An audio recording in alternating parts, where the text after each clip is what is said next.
Existem cerca de 1.000 milhões de estrelas na nossa galáxia, também denominada Via Láctea. A nossa estrela, o Sol, fornece a energia necessária à subsistência de toda a vida na Terra. À volta do Sol giram todos os planetas do nosso Sistema Solar. Estes planetas representam apenas uma pequena fração da massa do Sol. O Sol, por sua vez, é uma estrela relativamente pequena à escala do Universo.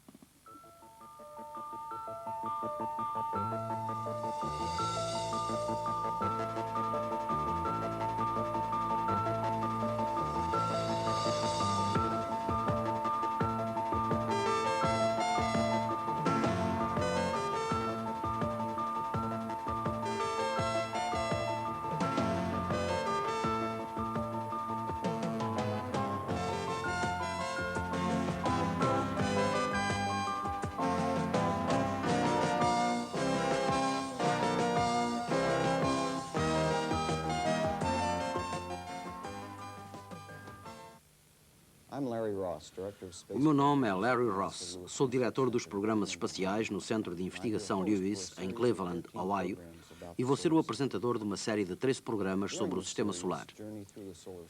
No decorrer da série Viagem através do Sistema Solar, examinaremos detalhadamente a nossa posição no Universo, começando pelo Sol, passando pelos planetas Mercúrio, Vênus, Terra, Lua, Júpiter, Saturno e mais além. Vamos começar pelo Sol. No seu interior, a temperatura pode atingir 25 milhões de graus. Foram estimadas ainda no interior do Sol pressões da ordem dos trilhões de quilos por centímetro quadrado. Há relativamente poucos anos, o homem pouco sabia acerca do Sol. Um excerto do filme Missão Hélios permite-nos olhar para o passado. O homem tem se sentido fascinado pelo Sol desde a Antiguidade Clássica.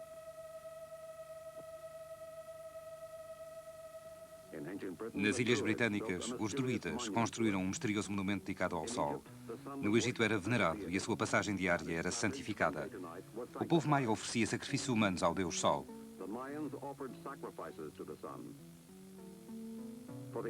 Para os aztecas, o Sol era utilizado para medir o tempo. Alguns artistas reproduziram-no em pedras preciosas e em ouro. Outros utilizaram-no como tema de diversas pinturas.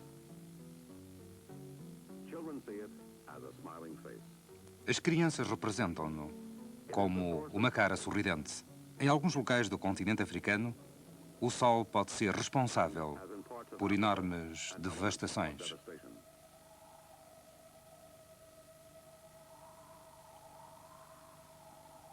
O homem primitivo representou-o de inúmeras maneiras. Hoje em dia, o homem estuda-o com o auxílio de sofisticados instrumentos. No entanto, a nona estrela, o Sol, ainda é um mistério. Para muitos povos da Antiguidade, o Sol não se encontrava no centro do Sistema Solar. A Terra foi considerada como o centro do Universo. Um excerto do filme Uma Visão do Universo explica estes pontos de vista. Tivemos de sair de um mundo de trevas, mistérios e superstições.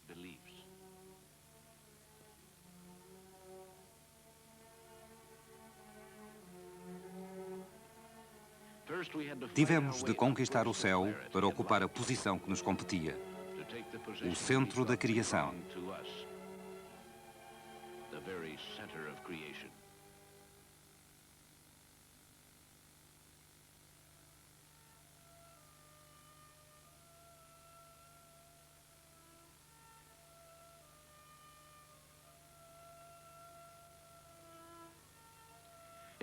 Foi Claudius Ptolemy que imaginou pela primeira vez um modelo do universo.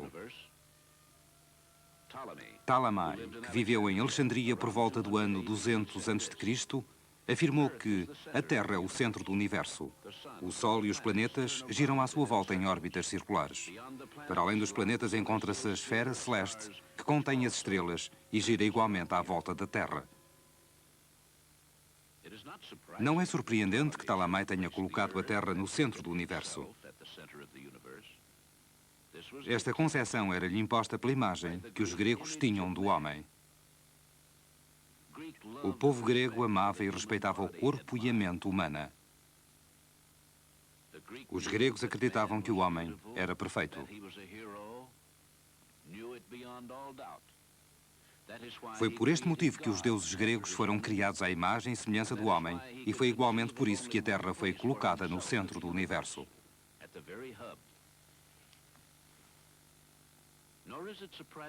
Mas é surpreendente que na concepção de Talamaio os corpos celestes se movessem em círculos. Os gregos amavam a harmonia e as formas geométricas. O círculo foi institucionalizado como um princípio da natureza. In typical Greek fashion, they systematized their instinct and promoted roundness to a principle of nature. Aristóteles proclamou o círculo como uma forma perfeita e o movimento circular como o movimento perfeito.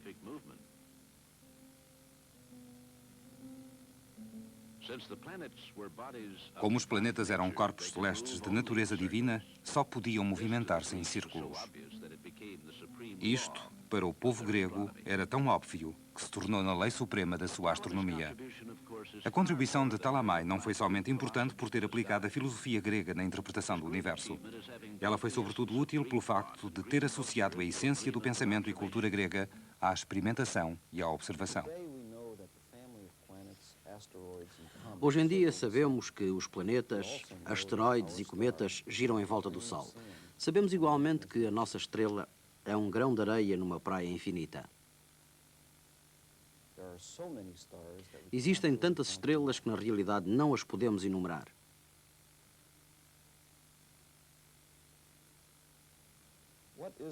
Qual o modelo atual da estrutura do nosso Sol? Um excerto do filme Universo mostra-nos como estudamos o Sol.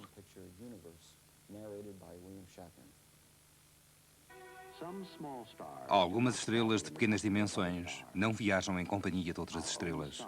O nosso Sol é uma destas estrelas. Para os astrónomos, o Sol é um vasto laboratório para o estudo pormenorizado da estrutura de uma estrela. A torre vertical do Observatório Solar de McMath, em Kitt Peak, suporta um helióstato que capta os raios solares, refletindo-os através de um túnel que se estende cerca de 90 metros debaixo do solo.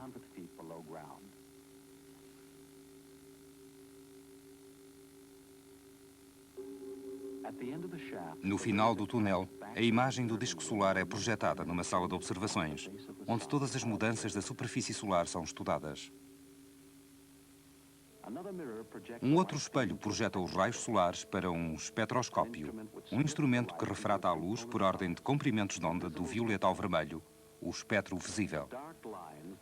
As riscas escuras do espectro de absorção são provocadas pela radiação do interior do Sol, passando através das atmosferas tanto do Sol como da Terra. Cada risca de absorção é como que uma assinatura de um elemento químico, como o sódio, o ferro e o cálcio. É exatamente este espectro de riscas de absorção que forma o código que permite decifrar as propriedades e movimentos de uma estrela. Analisando a luz emitida por uma única risca de absorção, a atmosfera solar pode ser estudada sob diversos pontos de vista. Com a utilização de computadores no processamento e mapeamento das imagens, é possível distinguir os níveis da intensidade luminosa, obtendo-se uma pormenorizada imagem multidimensional das dramáticas e turbulentas mudanças que têm lugar no disco solar.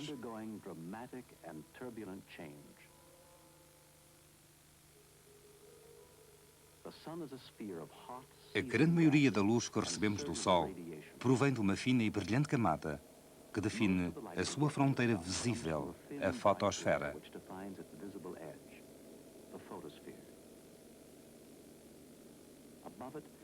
Estendendo-se a alguns milhares de quilómetros acima da fotosfera, a cromosfera estabelece uma zona de transição com a coroa solar.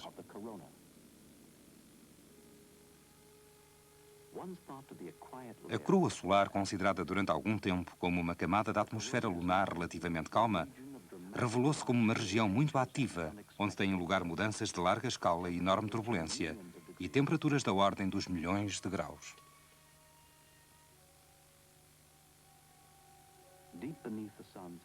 No interior do Sol, por debaixo da superfície visível, encontra-se o núcleo, uma violenta fornalha nuclear. Aqui, o hidrogênio é transformado em hélio e, no processo, a matéria é convertida em grandes quantidades de energia. Os movimentos de turbulência e convecção da superfície solar são visíveis como grânulos da fotosfera.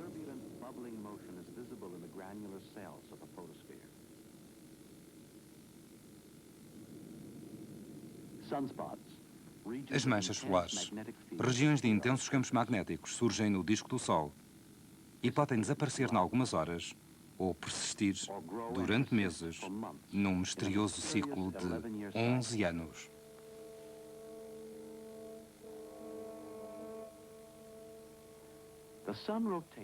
O Sol roda uma vez em cada 27 dias e a região equatorial apresenta um período de rotação mais rápido do que o das regiões polares.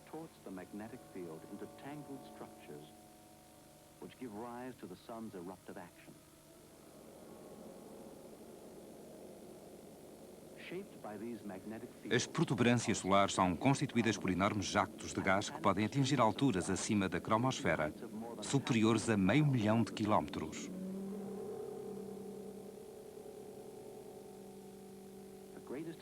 As maiores explosões no sistema solar são as chamadas erupções solares, que equivalem à detonação de 1.000 milhões de bombas de hidrogênio.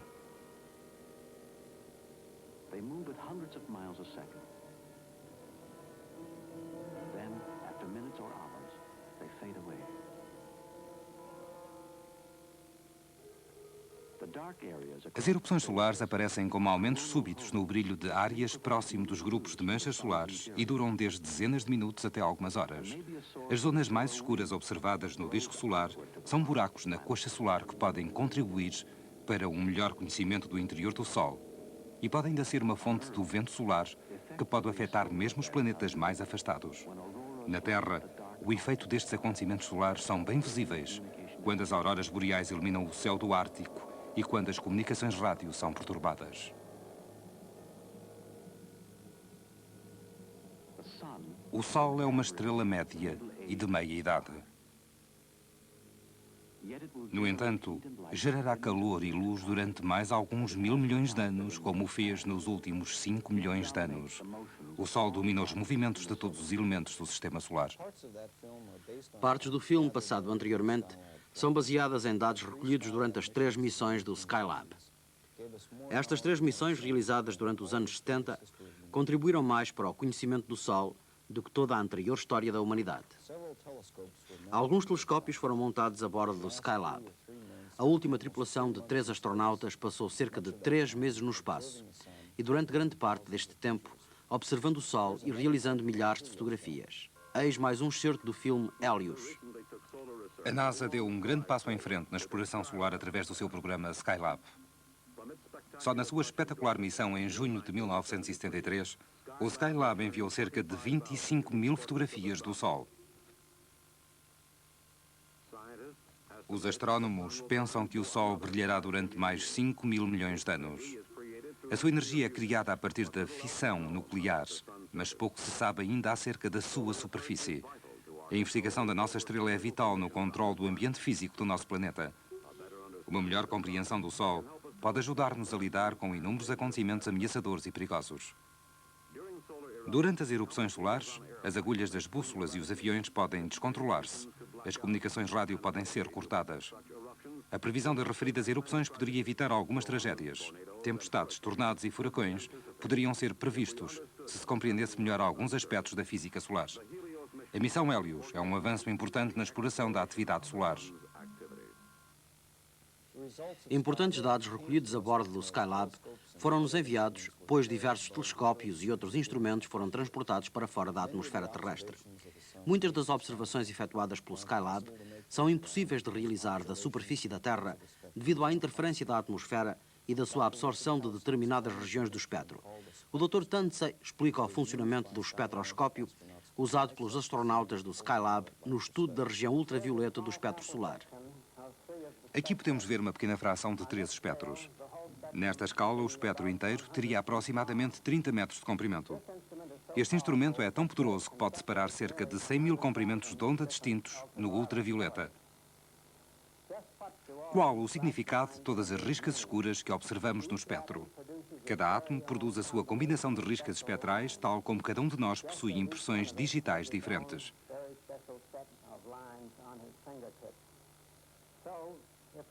Deste modo, temos um registro completo dos diversos átomos, sendo possível identificar exatamente quais os elementos presentes.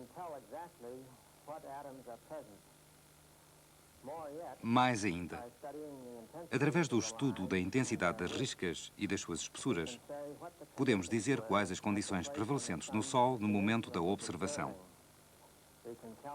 Podemos calcular a temperatura e a densidade, podemos efetuar uma análise da composição química e podemos derivar a velocidade dos átomos. Este é o espectro do Sol na região do ultravioleta. Foi assim que os astronautas viram o disco do Sol nos monitores de TV a bordo do Skylab.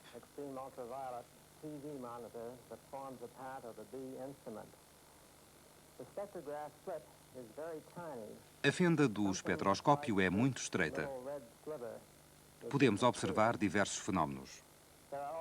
No disco solar, por cima da sua superfície na coroa. Estas regiões são áreas de grande atividade, onde se podem originar as erupções solares.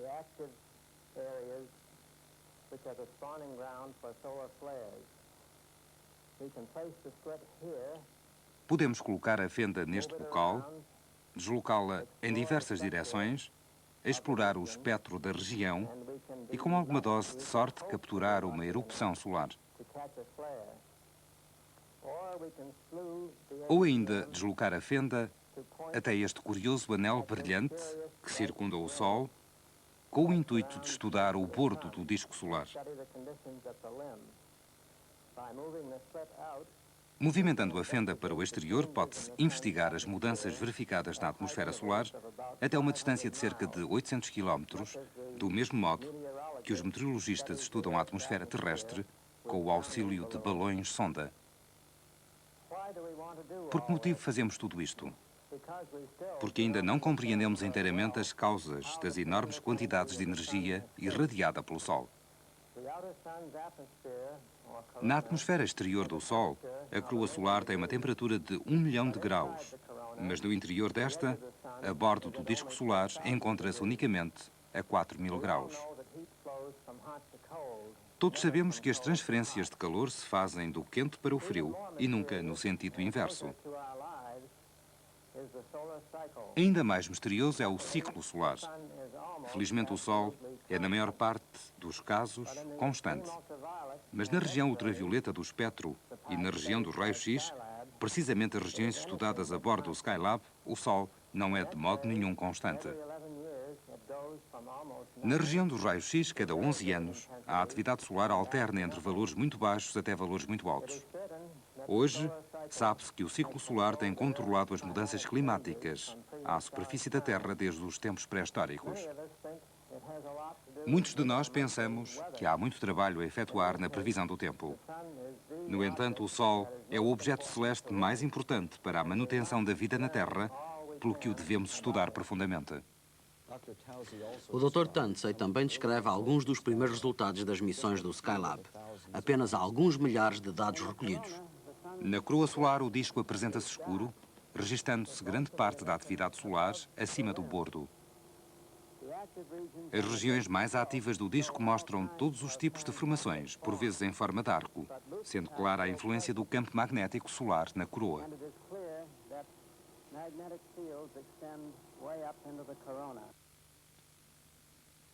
A grande quantidade de dados recolhidos durante as missões do Skylab encontra-se ainda a ser analisada por cientistas e astrónomos. Centenas de artigos têm sido publicados em revistas científicas da especialidade. As fotografias revelam-nos estas informações de uma forma mais simples. Nos seus tempos de pequena atividade, o Sol está longe de ser calmo. Existe uma massa incandescente de gases a elevadas temperaturas, a sua superfície é composta por numerosos grânulos, as manchas solares surgem e desaparecem. Durante os períodos de fraca atividade, as observações efetuadas a partir do Skylab conduziram a uma melhor compreensão da atmosfera solar no que diz respeito à sua temperatura, densidade, composição química, campo magnético e física geral. Através da análise de milhares de fotografias do Sol, realizadas na região ultravioleta do espectro, compreendemos hoje melhor de que modo a energia é transmitida do núcleo em direção às camadas mais exteriores do Sol. As fotografias realizadas com filtros ultravioletas foram processadas num código de cores com o auxílio de um computador. A cor verde mostra a cromosfera solar com temperaturas da ordem dos 20.000 graus centígrados. A cor vermelha revela as regiões mais quentes da cromosfera com temperaturas próximas dos 150.000 graus centígrados.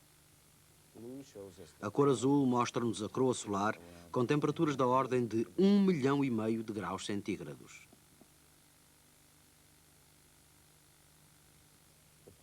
Os polos do Sol revelam-se como diferentes das restantes regiões do Sol.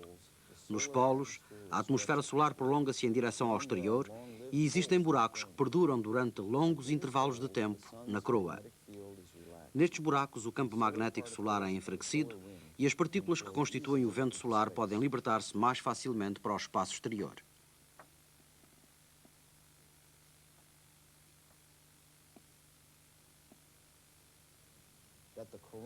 A descoberta de que os buracos na coroa solar eram os principais geradores do vento solar foi bastante importante.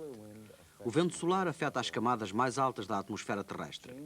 As mudanças verificadas nestas camadas afetam, por sua vez, as comunicações rádio, assim como o clima à superfície do globo.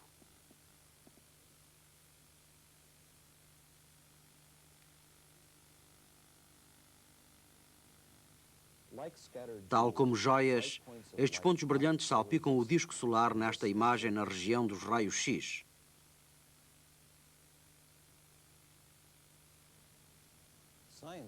Os astrónomos estudaram estes pontos brilhantes, tendo verificado que os mesmos representavam campos magnéticos intensos com polaridades positivas e negativas. Cerca de 100 destes pontos brilhantes podem ser observados de uma só vez, podendo subsistir durante cerca de 8 horas ou somente alguns minutos.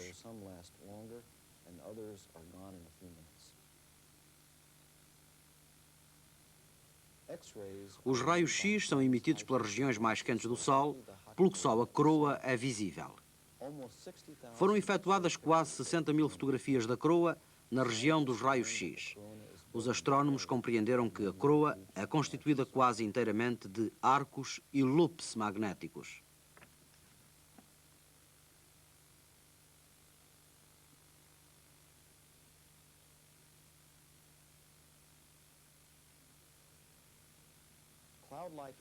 As proeminências da cromosfera solar são designadas de protuberâncias. Estas estão associadas a poderosos campos magnéticos da superfície solar. Algumas protuberâncias persistem durante semanas e até meses, até se extinguirem.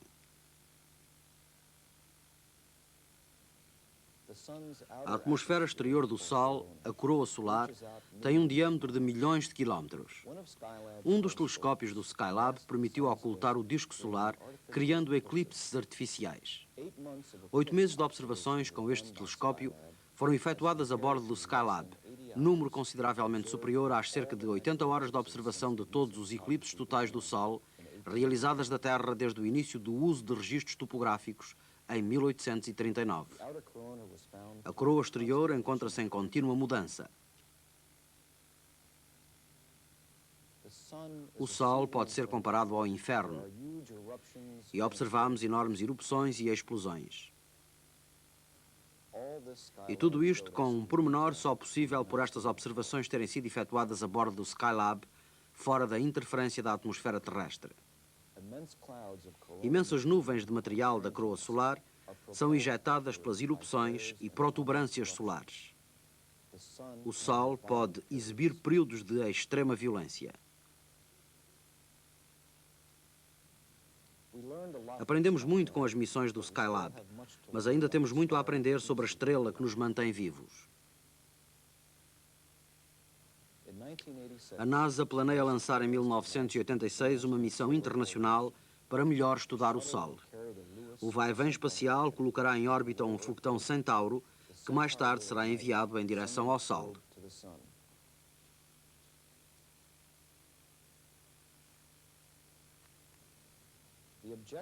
O objetivo desta missão é estudar as regiões polares do Sol e o seu espaço circundante. Como vimos, as regiões polares estão na origem do vento solar, que afeta as comunicações rádio e o clima na Terra.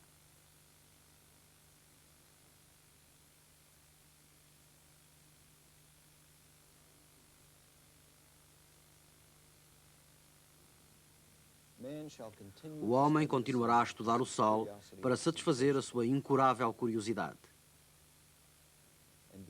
Sem o Sol, a vida na Terra não existiria, tornando-se imprescindível compreender de que modo ele afeta o clima, as comunicações e os destinos do homem.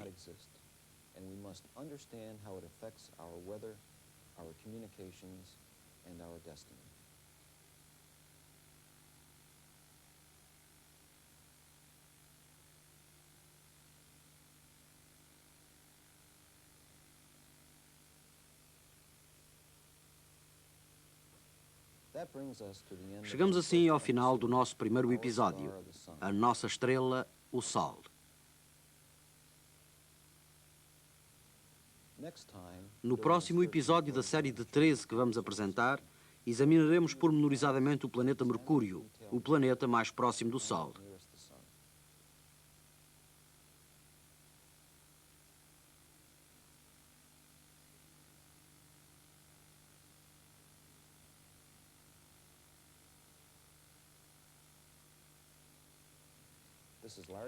O meu nome é Larry Ross, despeço-me do Centro Lewis de Investigação da NASA em Cleveland, Ohio.